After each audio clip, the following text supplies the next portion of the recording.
How to make an iPhone or iPad wake up when you pick it. Hello everyone, I am Bishaka and welcome to our channel. I will take you through the step-by-step process on how to make iPhone or iPad wake up when you pick it. Now let's get right into the tutorial.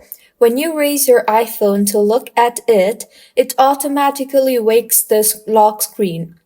From there, you can quickly check your notification, access Control Center, swipe left to take a photo, or swipe right to access widgets.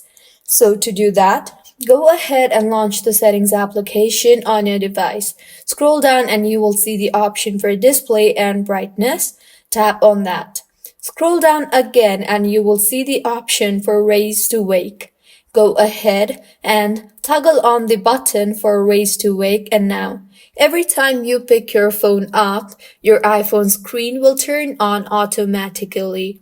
So this is how you can make iPhone or iPad wake up when you pick it up. If you find this tutorial helpful, please make sure to like the video and do subscribe to our channel for more contents like this. Thank you for staying with us until the end.